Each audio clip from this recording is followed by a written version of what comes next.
This podcast brought to you by Ring. With Ring cameras, you can check on your pets to catch them in the act. Izzy, drop that. Or just keep them company. Aw, I'll be home soon. Make sure they're okay while you're away. With Ring. Learn more at ring.com/pets. A science story, huh? These NYU scientists, I felt right. But I was so And I just thought, well, I had figured it out. it was that golden moment. Because science was on my side.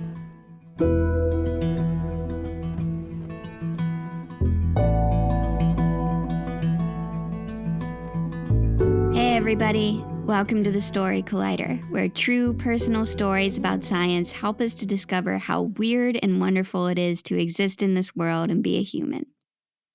I'm Erin Barker, the Executive Director of Story Collider, bringing you a special episode for the holidays this week featuring two of our most popular stories from the past. I am recording this in October before I go on parental leave, so I feel like I am speaking to you in the future. A mysterious future in which I am probably someone's mother, which still, even at 9 months of pregnancy, feels a little bit startling. So, in honor of that and in honor of the season, today we're sharing two of our favorite stories about bringing children into the world. And in one of those cases, the children are turtles. Our first story is from Bianca Jones Marlin. Bianca is a neuroscientist and the Herbert and Florence Irving Assistant Professor of Cell Research at the Zuckerman Institute at Columbia University. Her research investigates transgenerational epigenetic inheritance and how organisms unlock innate behaviors at appropriate times. Her story was recorded at our go-to venue in New York City, Caveat, in 2018. And if you're like Bianca and me, and you found through personal experience that sometimes pregnancy does not play out the way Beyonce made it look, you'll be able to relate to this story. Here's Bianca.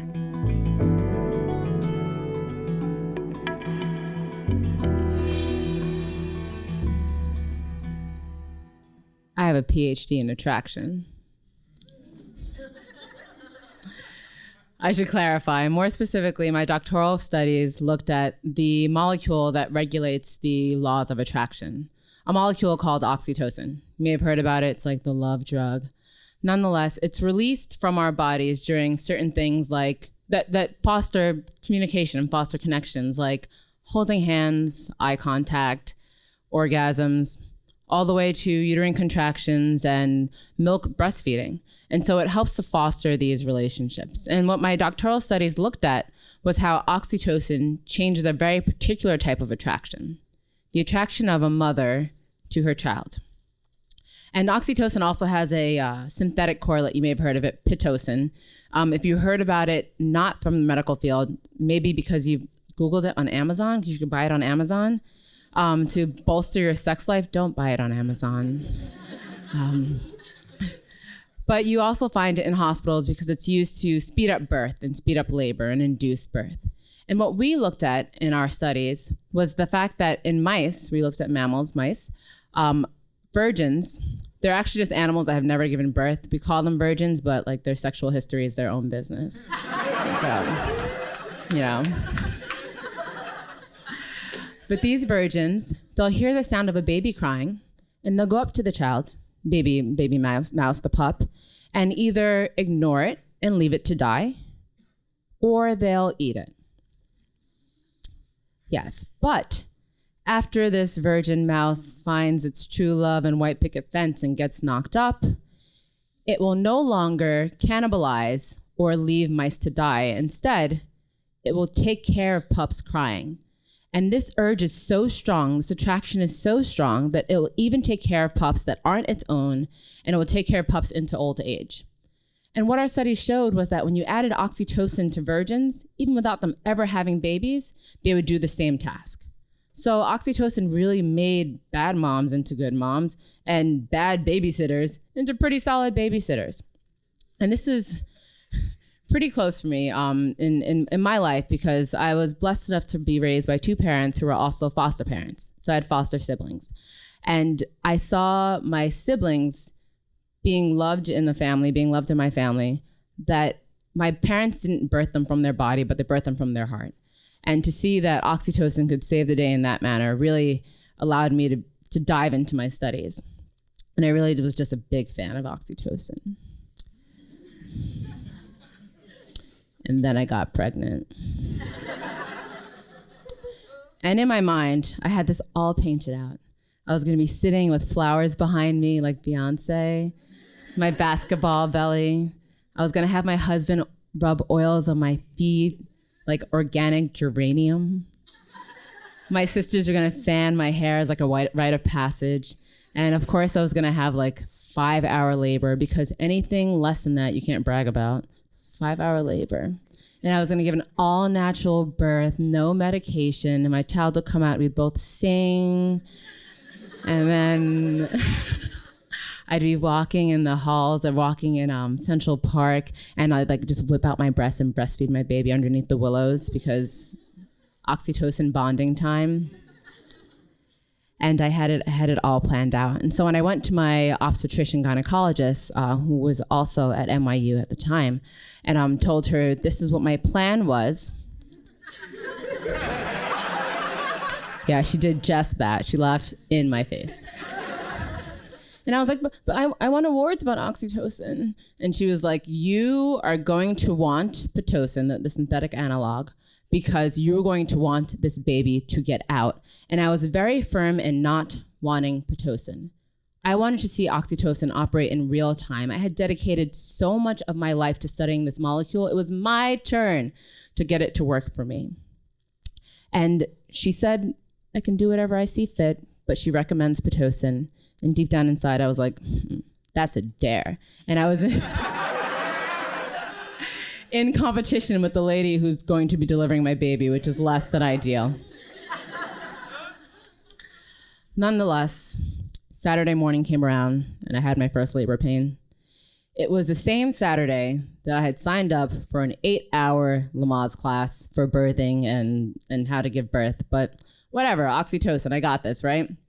So we had our labor pains, my husband and I, we walked around, we took pictures of me in labor, we bought champagne, we made sure the bag was packed, we put the timer on because in 5 hours, I was going to have a kid.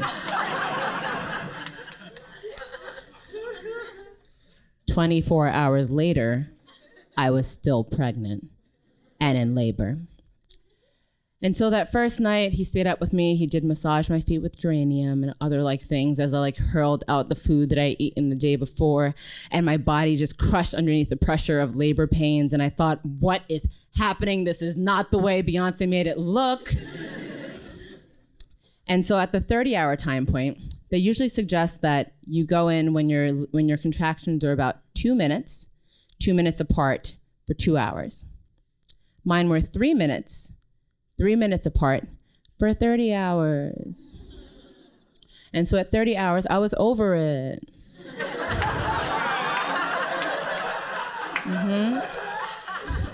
And so we got an Uber Black, jumped into the car, and I pulled up at NYU, and although I was 30 hours in labor, I was like, I'm here at NYU. I met oxytocin here. I met my husband here, and now I'm going to have my baby here. Took a picture. And we got into the labor and delivery. And at this point, I'm exhausted. As every time a labor pain comes, I'm just putting myself into this zone where I'm pulling my head back and forth and humming and telling you're great, it's okay, you can do it, it's great. Oh my gosh, it's almost over, it's still 2 minutes. It was a whole intense thing. And so I'm in the labor and delivery room, and they go to check how dilated you are to see how close you are to giving birth. So 8 centimeters, it's okay, you're almost close. 9 centimeters, this baby's gonna come out. And so as the flush of labor pain comes about, and I'm hearing the lady next door to me also scream in pain, and she's like, where is my epidural? And then I hear plastic crumble, a doctor walk in, and she's like,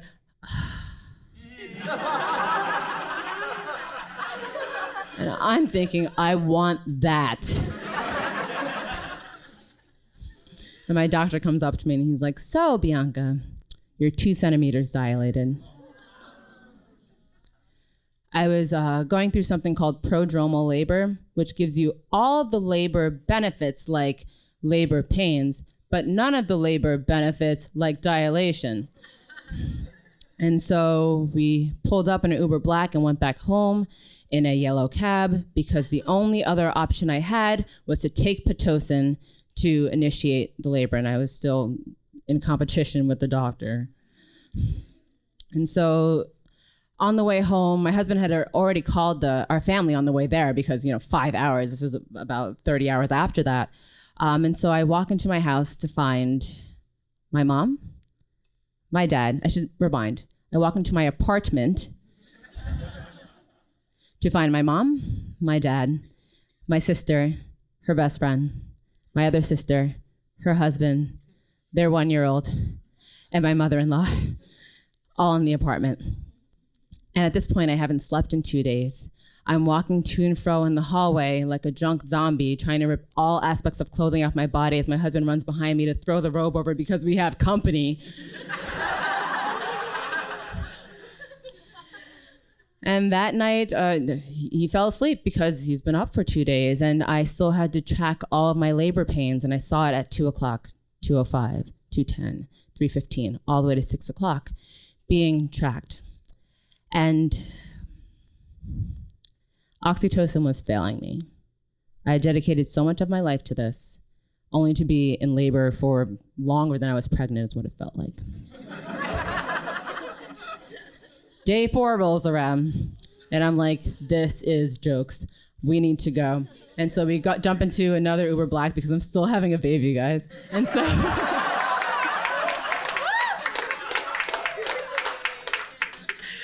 and we pull up at NYU, this time no pictures. I'm like, get me a wheelchair. Somehow, I'm fairly confident I threatened someone, but I was in the room.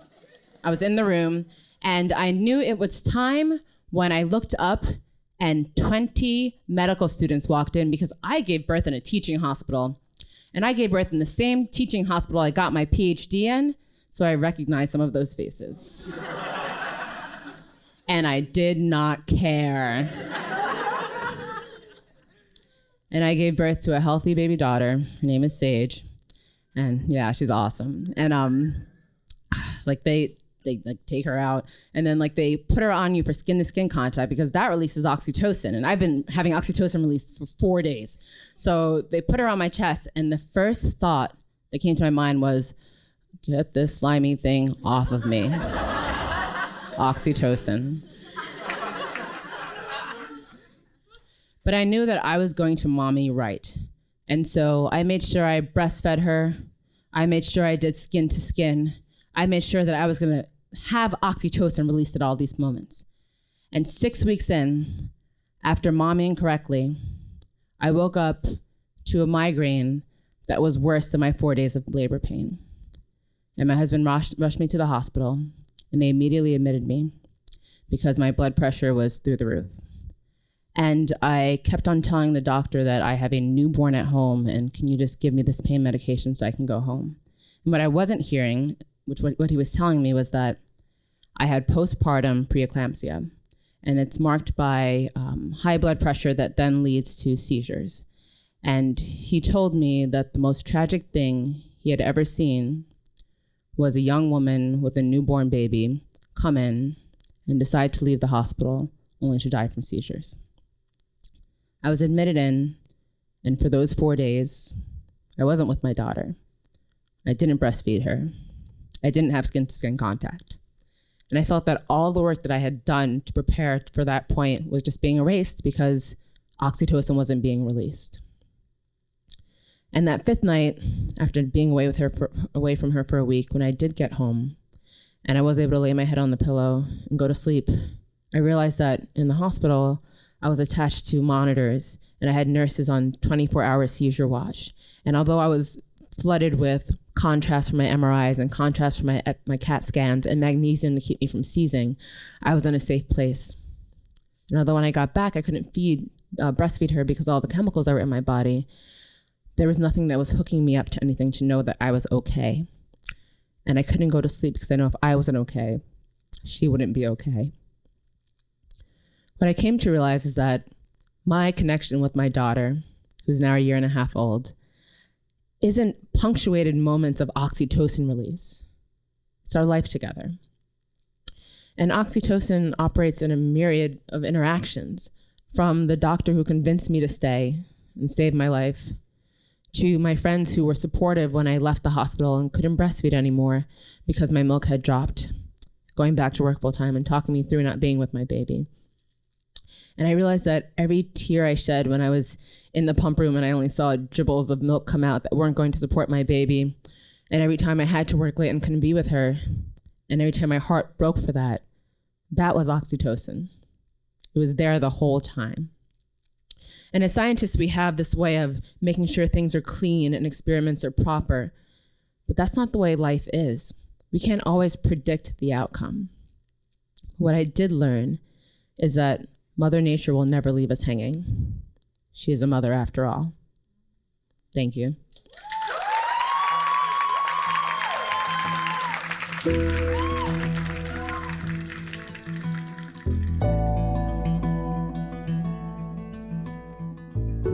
That was Bianca Jones Marlin, incredible storyteller and incredible scientist. To learn more about her, visit our website, storycollider.org. Being a storyteller on our stage is just one way to make Story Collider happen, but we know that can be intimidating and might not speak to you. So maybe becoming a Story Collider donor is more your speed. Story Collider donors play an increasingly important role in our ability to bring you this podcast. We're in this together. Story Collider is one big experiment that's designed to connect us around our love of discovery, curiosity, and the natural world. If you believe in the power these stories have in this mission, please consider donating to the Story Collider at storycollider.org/donate. The most popular level is $10 a month, and you can make your tax-deductible donation at storycollider.org/donate. But really, any level makes a difference, and we're so grateful to everyone who supports Story Collider.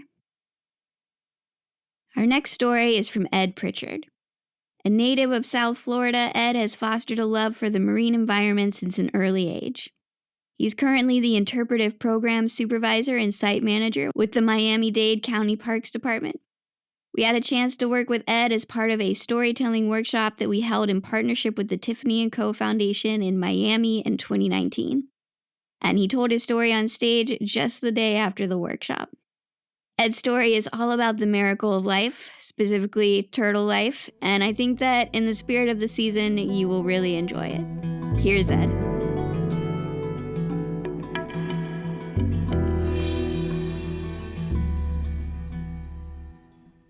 So it's the summer after my undergrad, and I'm back in my hometown of Jupiter, Florida. I'm sitting on the back of an ATV, and I'm cruising along the beach. It's at night, it's pitch black, and the driver of that ATV, her name is Kelly, and Kelly's a badass. She's a sea turtle biologist, and her research partner, Chris, they've dedicated their life to studying sea turtles, specifically the leatherback sea turtle. For those that have never heard of leatherback, they're the largest of the sea turtle species. And they're not like kind of the sea turtles that we've seen in movies, Crush from Finding Nemo. They're much larger. They don't really have the shell that a loggerhead or a green turtle has, the ones that we're used to seeing. It's like a really rubbery skin. And they can grow from about 4 feet to about the size of like a Volkswagen Beetle. So they're these giants and they're prehistoric. And so Kelly and Chris have dedicated their lives to this, and we're out there. Kelly has offered me a helping hand. She's offered me this job to help her on this leatherback project. And so her and Chris, they go out every summer and they hunt for leatherbacks. Leatherbacks, the females, they come up on the beach during the summer months to lay their eggs. And Jupiter is a really important place for that. And so Kelly has offered me this job as a field tech. It's my first field job. I'm excited, but I'm nervous. Never worked with these charismatic species that, I've grown to love. But, I'm also just anxious. And so I'm riding on the back of this ATV and we're headed down the beach looking for leatherbacks. It's like my first week of training. And we're looking for a track in the sand. We're looking for a track that shows that a female has come up to lay her eggs. What do we do when we come up on these turtles? We have to basically get important data, but do it in a way that's respectful to these animals because they're up there doing something really, important and a very private moment. And so we have to get up there and we have to get them at a time when they get into this trance and they're just, they've done their thing, they've gotten up on the beach and they just get into this trance because they have to do one thing, and it's to lay those eggs. So we get up there and working up a turtle, we tag them. So we're putting little flipper tags so we can identify them if anyone catches them or if they come up on that beach later a different year. And we also have to measure them because we want to know how big they are and how big they can get. So how do you think you measure a turtle? And I asked Kelly that. And she's like, well, you just got to straddle it. So you basically just have to get on either side and, spread out that tape measure.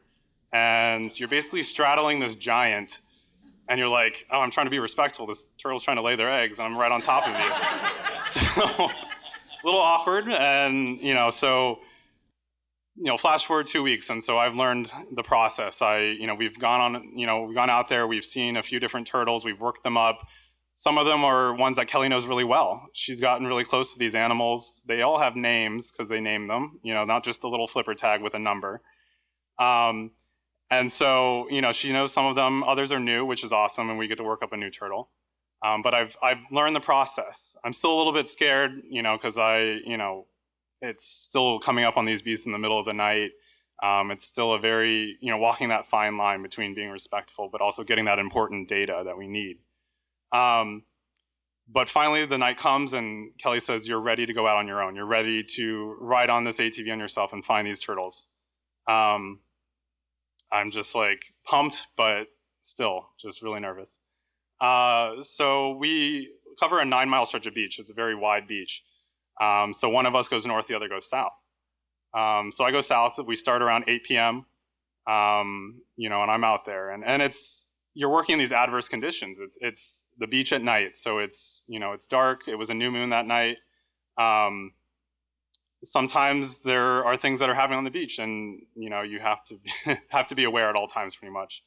And so one of the other things that happens during that time, we're out there in April. There's another species that comes up. I mentioned the loggerhead. They're another species that's important. It's endangered. They use that beach, for nesting. We have to be respectful to them. But that's not our focus. We got to get to where we need to go because we need to catch this leatherback. So it's basically like Mario Kart. You're like riding on this ATV down the beach. All these green shells around you, trying to, avoid the green shells.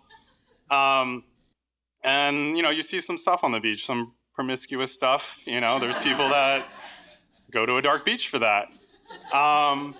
And, there's weather and there's all sorts of different things out there. So it's draining and the nerves are still working. And there's nights where I have some mistaken identity. I see something dark, and we use these night scopes to help us. So, I'm cruising on the beach, finger on the throttle with the night scope, and, sometimes you're mistaking it for a dune or a rock or a log or people having sex. So, there's definitely that mistaken identity. But the night goes on, and, Kelly gets 2 turtles. She texts me on the other side. She gets 2 turtles on the other side, but I'm still looking for that turtle. And then I see a track, and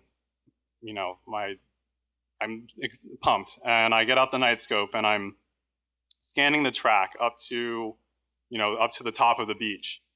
And I'm looking to see where in the process she is of nesting, because we don't want to interrupt her if she's still digging, because that can spook them and cause them to go back to the water without laying their eggs. We don't want that. And I noticed that she's digging. She's taking her front flippers and she's literally pushing the sand behind her. She's carving out this body pit so she can kind of get lower in the sand so she can start digging her egg chamber. So I noticed that. I text Kelly. I said, I just got this turtle. I think she's just body pitting. We have time. And so I'm just sitting there on the ATV quiet, and I'm waiting for her, and she finally finishes that part of the process. I'm okay, she's ready to dig her egg chamber. She does that with her rear flippers. So she takes the rear flippers and gets down into the sand, and they dig out this body pit. This egg chamber, and it's about this wide, and it's about 2 feet down. And so I'm waiting for her to make that motion with her rear flippers, and I'm looking through the night scope, and usually you can see her body move a little bit in the rear. I don't see that. And so I'm just waiting. I'm waiting to see what she's going to do next. And I'm waiting. And I start to get nervous. I'm like, well, what is she waiting for? Why is she still not in that process yet? I text Kelly. I said, I don't think she's, digging that egg chamber. I'm going to get a little closer. I'm going to sneak up behind her. And, I get a little closer. We have these red headlamps because white light distracts the turtle and it bothers them, but the red light they don't see very well. So I flip the headlamp on, and immediately I get a reflection back from the metal tag on her front flipper. And I know, okay, this turtle's been tagged. And I get the number from the tag, and then I'm scanning back along her body. I want to know where she's at now, or where she's at in the process. And as soon as I get to the rear, I notice something's off. Something's not right. Then I text Kelly. I say, I have the tag. It's a tag turtle, and she's missing her rear flippers. And all I see are just nubs where these slender, pretty long flippers are supposed to be. And I text Kelly that, and she says, oh, it's Clover. And now I'm on the phone with Kelly, and I'm like, what's Clover? What's Clover's story? And she's like, I'm with another turtle right now, and I'm going to get there as soon as I can, but you're going to have to start digging. You're going to have to dig her egg chamber. And I'm like, I know what that looks like, but my heart leapt out of my chest, and I'm just, adrenaline, and I get down on my hands and knees, and I know I have to be a turtle midwife for her. And so I start digging. Like, leatherbacks are usually very meticulous. They take one flipper over the other, and they scoop out that sand one at a time, and they carve out this little chamber. I'm just freaking throwing sand everywhere, digging down. I'm just wild. And I'm digging. I know it has to be about 2 feet. And I'm at my shoulder now. I'm digging. I'm at my shoulder. And then I feel this warm, moist thing just drop on my arm and roll down. And I know she's ready. She's ready to start laying those eggs. And it drops into the hole, and I just kind of leap back, and I just sit there and I watch her, and she's breathing really heavily now because she's in that process of dropping those eggs. And she's these turtles do something when they're laying their eggs. They start crying, not because they're in pain, but because they're on the beach where it's really dry. They're not used to that kind of environment, and they're also covered in sand, so they cry to moisten up their eyes and to get that sand out.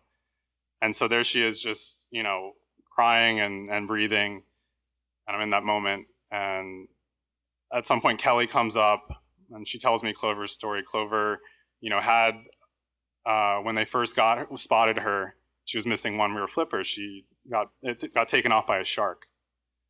And then at some point over the next few years, the other one got taken off by a shark, because at some point she wasn't able to be as agile. And she's like, we work up the turtle, we measure her and do all that stuff. And then we just kind of sit there and wait for her to finish that process. And she ends up dropping 115 eggs. And we start to see the little nubs move again, because she's ready to start covering that nest. And so we get down on our hands and knees and we help her with that too. We're both turtle midwives. And, we cover up that nest, and then she does her end of her process is to take her front flippers and throw sand to camouflage.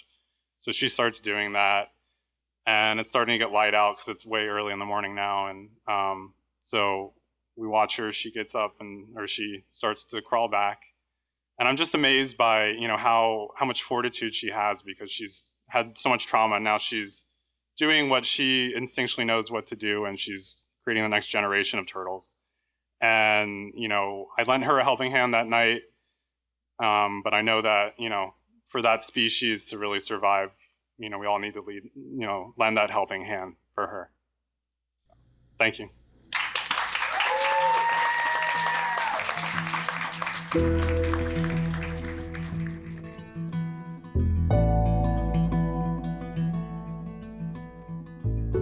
That That was Ed Pritchard. If you'd like to learn more about Ed, you can visit our website, storycollider.org.